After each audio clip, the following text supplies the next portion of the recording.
agora, gente, na parte 3, ó, vamos dar uma olhadinha nos esquemas terapêuticos de administração da insulina, tá? Um dos principais esquemas de administração diz respeito ao esquema basal-bolus. Tá? E o que isso quer dizer? Né? Basal é justamente aquele esquema de administração que vai envolver insulinas que têm um tempo de absorção, um tempo de ação ali intermediário, de longa ação, e que serve justamente para manter aquele nível basal ali, mais ou menos constante na circulação. Enquanto que a administração em bolos, né, quando se fala em administração em bolos, é aquela insulina que vai ter um pico, uma absorção bem mais rápida, né? Você vai colocar ela de uma vez, vai ser ali absorvida de maneira bem realmente mais rápida, tá? E esse esquema basal-bolus, ele normalmente é feito num processo abreviado por MIDI, que são múltiplas injeções diárias. Então, o indivíduo que está fazendo esse esquema terapêutico de aplicação de insulina, ele vai ter que fazer essa aplicação em vários momentos do seu dia, principalmente de acordo com o que ele vai ingerir, tá? De acordo com a alimentação. A gente sabe que essa insulina ela pode ser aplicada, né, principalmente na forma de seringas mesmo, né, com agulhas. Né? Eu vou mostrar daqui a pouco o esquema mais prático, né, que é com a canetinha, mas assim, o mais comum é com as seringas. Você tem seringas de diferentes capacidades, né? Seringas que comportam até 100 unidades, 50 unidades, 30 unidades, tá? Então diferentes tamanhos para você aplicar, e também diferentes tipos de agulhas, né? Agulhas menores de 8 milímetros até agulhas um pouco maiores, 12,7 milímetros, e isso, claro, diz respeito à quantidade de tecido adiposo do indivíduo. Dependendo da quantidade de gordura que a pessoa tenha, ela pode adequar essa agulha, né? E também de acordo com a localização do corpo, como a gente viu no vídeo anterior, né? Tem diferentes locais que você pode fazer essa aplicação. Então, de acordo com o local de aplicação, o tamanho dessa agulha também pode variar. Tá? Essa insulina normalmente é vendida em frascos que tem ali de 10 ml, em que você pode ter ali 100 unidades por ml ou até 500 unidades por ml. Tá? Então, essa concentração aí ela pode variar, e aí depende do caso, depende do diabético, da resistência que ele tenha, entre outras coisas. Tá? Então, isso aqui é o caso mais comum, tá? da aplicação. E você pode ter também essa aplicação feita por meio dessas canetinhas, né, de aplicação de insulina, que é bem interessante, porque o paciente não precisa andar com um frasco de insulina, ele já sai de casa com aquela quantidade que ele imagina que vai precisar. Tá? E até porque a insulina, essa que a gente tem hoje, que se vende hoje nesses frascos, elas são bem resistentes e ficam bem conservadas mesmo fora da geladeira. Inclusive é ideal que se aplique essa insulina numa temperatura ambiente. Tá? A temperatura, se você fazer essa aplicação desse líquido gelado, isso gera um desconforto para a pessoa. Tá? E essas insulinas elas duram até 30 dias fora da geladeira. Então elas têm um período de conservação bem tranquilo, bem longo. Então a pessoa ela pode, por exemplo, sair de casa com a insulina na caneta sem problema nenhum. Claro que você não pode expor, né, essa insulina a temperaturas extremas. Lembrando que a insulina é um hormônio proteico.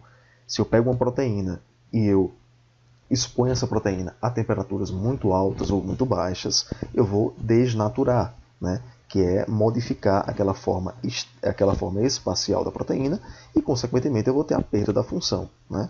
Mas, assim, mantendo uma temperatura ambiente ali, não há problema nenhum, ela fica conservada e o indivíduo ele pode estar usando. Um outro caso também, assim, um pouco mais tecnológico, mas que nem todos os pacientes se dão bem com ele, é o processo de infusão contínua, em que você vai fazer esse sistema basal-bolus por meio de uma bomba de infusão subcutânea de insulina, tá? Que é um aparelhozinho que o indivíduo ele anda ali preso à roupa, em alguma região do corpo, em que ele tem uma bomba de insulina dentro dele, ele tem um recipiente de armazenamento da insulina, e que se conecta a um catéter que vai estar ali no local de infusão no corpo da pessoa, normalmente na região abdominal, e essa bomba ela fica fazendo uma liberação ao longo do dia. Tá? Aqui a desvantagem é que você só pode usar um tipo de insulina, que são insulinas de ação ultra rápidas. Né? Então, assim, já que você só pode fazer essa insulina de ação ultra rápida, para fazer o mecanismo basal, ele meio que fica liberando pequenas quantidades ao longo do dia. tá? Bem pequenas quantidades. E aí você tem também, nesse caso, o paciente ele pode ter também um sensor de glicose que ele pode utilizar justamente para estar medindo, para esse sensor ele estar verificando a glicemia e passando informação para essa bomba de difusão para que ela faça essa liberação em maior ou menor quantidade da insulina, tá?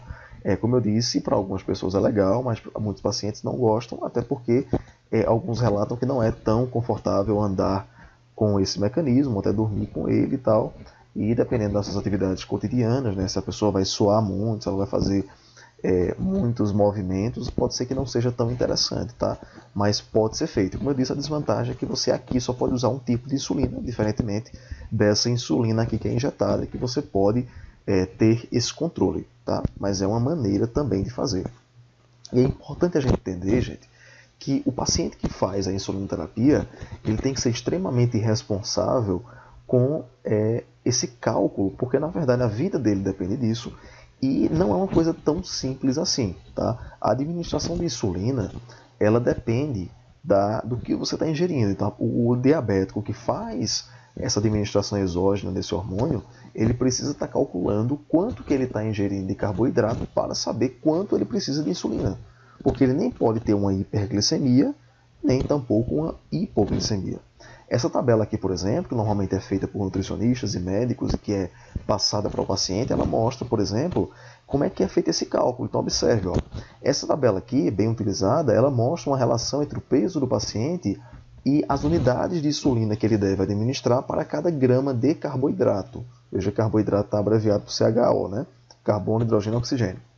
Então, por exemplo, o indivíduo com 18 quilos, observe, ele precisa de uma unidade de insulina para cada 22 gramas de carboidrato.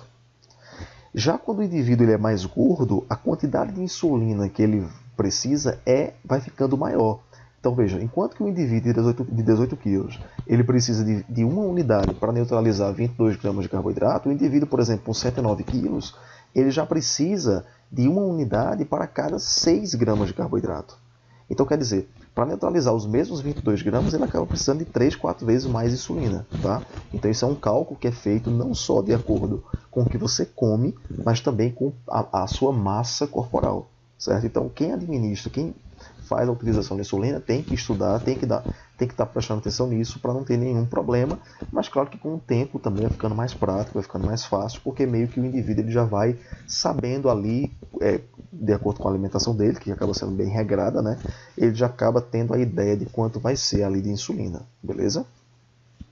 E aí, gente, vou iniciar aqui falando para vocês sobre a questão da administração e dos efeitos das insulinas prandiais. Lembrando que a gente já viu, né? As insulinas prandiais, que são aquelas que você tem você tem um efeito mais rápido, ultra rápido, e tem aquele tipo de insulina basal, né? O efeito mais intermediário ou de elongação, tá? No próximo vídeo eu vou continuar falando dos outros tipos de insulina. Vou iniciar nesse aqui, para a gente ir fazendo esses vídeos mais dinâmicos, mais curtos, mais em várias partes, que fica melhor de acompanhar. E se você for observar aqui, ó, para essas insulinas prandiais, né, a gente tem aquelas insulinas de duração de ultra rápida, né, absorção, e de absorção rápida. Dentro desse grupo de insulinas ultra rápidas, a gente tem esses três principais tipos aqui, ó, a Lispro, Aspart e Glulisina. As diferenças são bem pequenas, tá? É maior aqui na glulisina, porque ela tem uma maior fosforilação dos ISR2, né, que na verdade acaba tendo um efeito de proteção em relação às células beta, tá? Mas as diferenças são bem pequenas, então por isso que dá para a gente colocar aqui nessa tabela no mesmo grupo, para a gente ter um entendimento geral. E essas insulinas aqui, ó, que tem essa ação ultra rápida, elas podem ter uma aplicação pré ou pós-prandial, ou seja, o paciente ele pode utilizar essa insulina antes da alimentação ou depois da alimentação, tá? E interessante a gente ver aqui na tabela, ó, que o início da ação dela vai de 6 a 15 minutos após a aplicação. Essa questão de você aplicar antes ou depois tem muito a ver assim, com o paciente realmente, com as características dele, porque, por exemplo, se você vai fazer o uso dessa insulina em uma criança ou em um idoso, já é interessante fazer pós-prandial. Por quê? Porque no caso da criança ou de um idoso doente, você nem sempre você tem como garantir que ele vai comer tudo aquilo que você tinha planejado, né? Então você fez o cálculo do prato, mas não tem como garantir que a criança vai comer tudo ou que o idoso vai comer tudo. Então imagina, você fez a aplicação pré-prandial, aplicou a insulina e ele não comeu na sequência o que deveria comer. Só que você já aplicou a insulina. Então a chance, então esse indivíduo vai acabar tendo uma hipoglicemia, e isso é um problema. Então quando se faz a aplicação pós-prandial, você acaba conseguindo driblar esse empecilho, né? Porque aí, se você faz um cálculo, prepara a insulina, se o indivíduo não comer, você adapta, né? Vai aplicar menos insulina, tá? Já que na aplicação rápida, gente, ela já é uma insulina, essa insulina rápida aqui, que é a insulina regular, ela já é idêntica àquela nossa, que é produzida pelas nossas células beta, tá? Elas têm ali um zinco na solução que faz com que ela forme agregados, hexâmeros, que acabam fazendo com que essa insulina ela tenha uma absorção mais lenta, tá? Porque esses agregados que ela forma acaba fazendo com que a absorção dessa insulina ela seja mais gradual, ela seja mais lenta.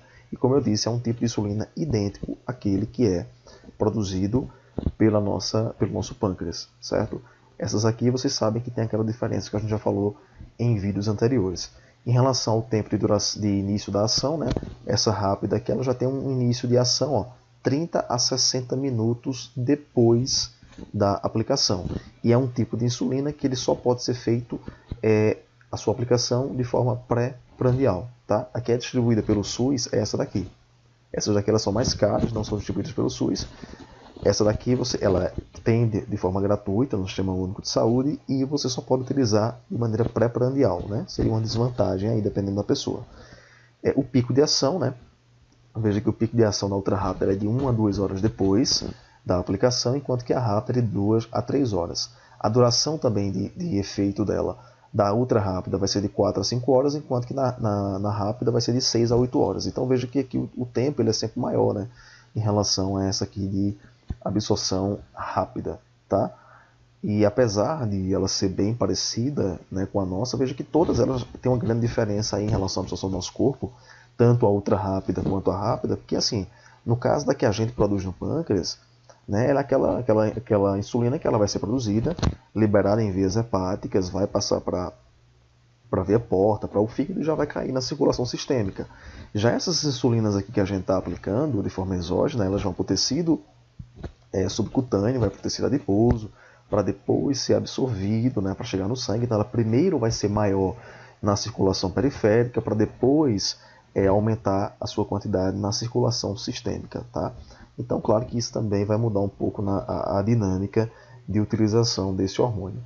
No vídeo seguinte a gente vai dar uma analisada nos outros tipos de insulina, beleza?